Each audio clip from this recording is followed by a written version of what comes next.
Oi, pessoal. Meu nome é Silvio Mota, vocês me conhecem como professor de Direito Constitucional.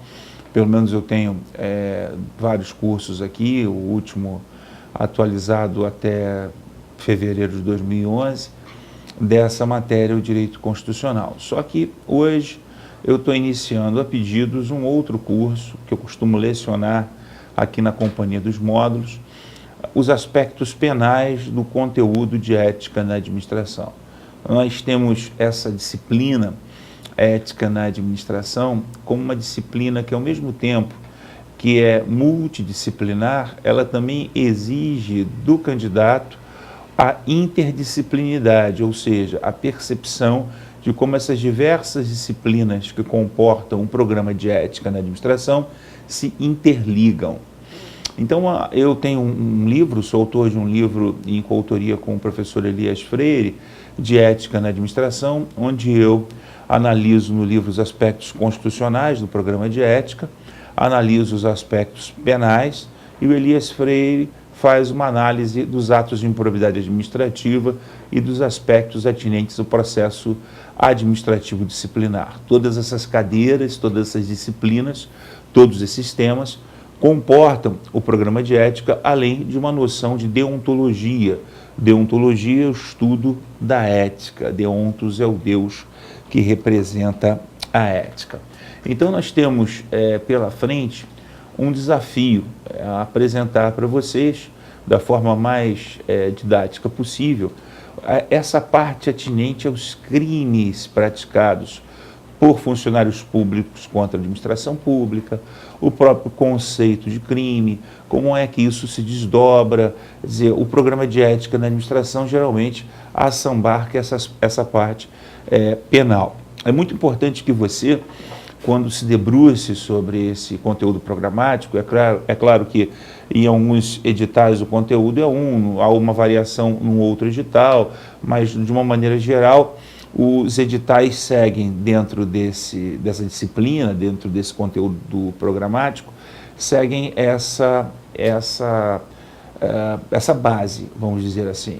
A ideia da banca examinadora é que o candidato perceba que ele pode infringir e existe uma gradação das chamadas infrações, desde as infrações mais irrisórias, as chamadas infrações deontológicas, as infrações ao Código de Ética do servidor público, Código de Ética que zera pela conduta proba do servidor diante do administrado, diante da administração, até o ilícito mais grave que um servidor público pode praticar nessa qualidade de servidor público, que é o ilícito penal, o crime próprio de servidor público, o crime próprio de funcionário público, melhor dizendo. Então, eu tenho que perceber, antes de mais nada, essa correlação. Então, o conteúdo programático exige que você conheça o Código de Ética do servidor público, geralmente, para que você perceba quais são as infrações que um servidor pode praticar na relação com a administração e com o administrado de menor monta. E a gente sempre costuma graduar o ilícito de acordo com a pena correspondente a esse ilícito. Então, numa infração deontológica, você tem uma anotação na ficha funcional, o máximo uma advertência por escrito, a pena não passa disso. Só que você pode praticar, se você for além na sua conduta, você pode ingressar no mundo dos chamados ilícitos disciplinares. Quer dizer, você pode cometer o ilícito disciplinar, essa parte é vista lá com o professor Elias Freire no livro, o estudo da Lei 8.112, no caso do servidor público da União, e todos os desdobramentos possíveis desse processo administrativo disciplinar, inclusive as penas a que se sujeita um servidor público quando comete uma infração disciplinar, dentre aquelas elencadas, no caso da União, na Lei 8.112, de 1990. E essas penas, elas têm uma gradação, vão da advertência, a suspensão, chegando até mesmo à demissão e à cassação dos direitos de aposentadoria. Quer dizer, então, o que a gente percebe nessa relação? Nem toda infração ao Código de Ética vai caracterizar uma infração disciplinar, mas toda infração disciplinar preliminarmente uma infração ao Código de Ética. Então a gente já subiu um degrau da infração disciplinar para da infração deontológica, a infração ao Código de Ética para a infração disciplinar. Agora a gente pode também perceber que o conteúdo programático, não raro, exige do candidato conhecimentos sobre os atos de improbidade administrativa, que estão lá na Lei 8.429 de 1992. Esses atos que implicam em enriquecimento ilícito, implicam em prejuízo ao erário ou implicam em agressão a princípios da administração pública. É interessante que você dê uma folheada no artigo 9, 10, 11, 12, principalmente da Lei 8.429 de 1990, para perceber que existem ali condutas que não são necessariamente condutas que caracterizem um crime, mas são condutas que caracterizam o chamado ato de improbidade administrativa. A natureza jurídica desse ilícito é extremamente discutível. Há quem afirma que esse ilícito é um ilícito penal, há quem afirme que esse ilícito é um ilícito ainda disciplinar, mas graduado, e há quem afirme que esse ilícito é um ilícito civil. Eu particularmente não entendo esses comportamentos, essas descrições típicas da Lei 8.429 como um ilícito penal. Eu entendo mais que é um ilícito civil e caberá a um juiz cível, processo de julgamento, enfim. O que eu vou perceber ali é que todos os atos de improbidade administrativa que importam enriquecimento ilícito e prejuízo ao erário, preliminarmente são condutas reprováveis no âmbito da Lei 8.112, no processo administrativo disciplinar, e preliminarmente são infrações deontológicas. Então, as questões vão exigir que você perceba essa gradação, desde o ilícito mais leve, o ilícito ético, passando pelo processo administrativo disciplinar, até o ato de improbidade administrativa, até você atingir o que vai ser objeto aqui da nossa discussão ao longo desse minicurso, até você atingir o chamado ilícito penal funcional, o crime praticado, que só pode ser praticado, que exige do autor essa qualidade de funcionário público, o chamado crime próprio de funcionário público. Então, aí você chegou ao rei dos ilícitos, porque esse ilícito é o pior ilícito que existe no direito, porque a pena imposta ao ilícito penal é a pior das penas que existem no direito.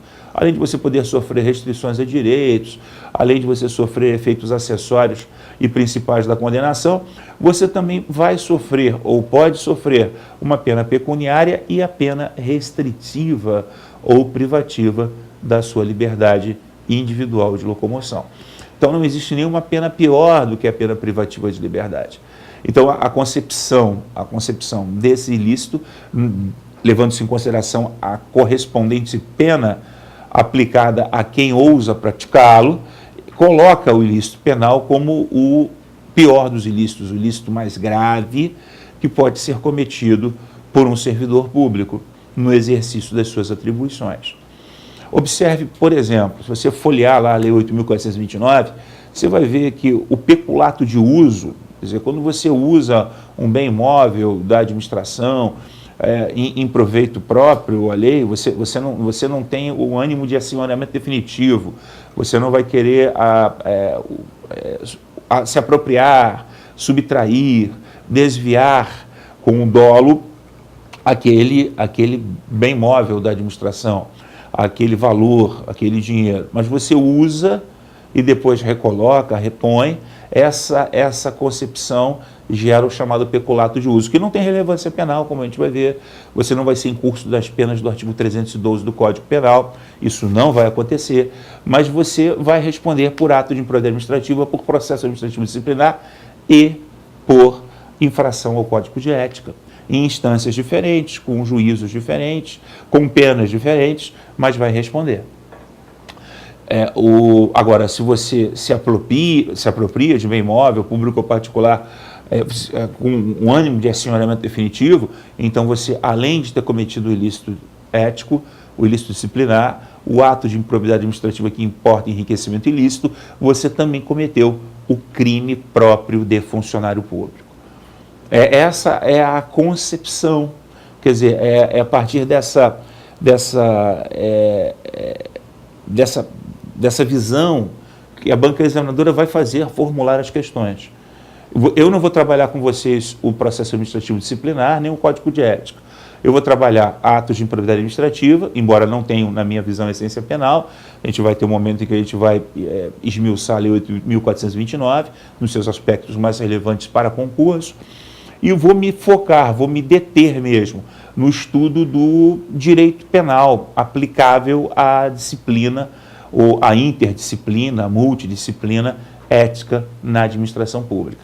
A gente vai começar desde as coisas mais simples, do conceito de crime, que não é tão simples assim, vamos falar de concurso de pessoas, vamos falar de culpabilidade, de tipicidade, de antijuridicidade, vamos estabelecer algumas bases para o conceito de punibilidade. A partir daí, vamos ver como é que é um crime consumado, como é que é um crime tentado. Quer dizer, as primeiras aulas elas são todas voltadas para a chamada parte geral do direito penal, e depois que nós estivermos saturados desses conceitos, nós vamos aplicá-los na análise sistemática dos tipos penais que começam no artigo 312, estão lá no último título do Código Penal Brasileiro, na parte especial. Quer dizer, essa é uma aula cujo objetivo é promover uma introdução. Eu estou explicando aqui para você o que a gente vai fazer.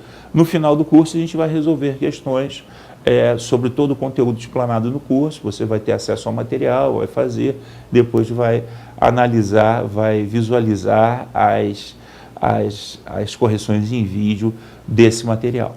Então, a gente tem uma estrada pela frente, evidentemente que esse curso nem de longe vai ter a mesma extensão, a mesma duração que o curso de Direito Constitucional, que chegou a quase 300 aulas, mas é um curso que pretende dotar você de uma visão constitucional, processual, penal desse conteúdo, desses itens do programa de ética na administração. Eu espero que você, como sempre, mantenha a interação constante, mandando e-mails, né, falando das suas dúvidas, das suas sugestões e das suas críticas, para que a gente possa desenvolver o curso dentro de parâmetros minimamente aceitáveis de qualidade. Tudo bem, era isso que eu queria dizer para vocês nessa aula introdutória. A partir da próxima aula, a gente entra na matéria propriamente dita, promovendo algumas reflexões primárias acerca da maneira penal de pensar. Um abraço.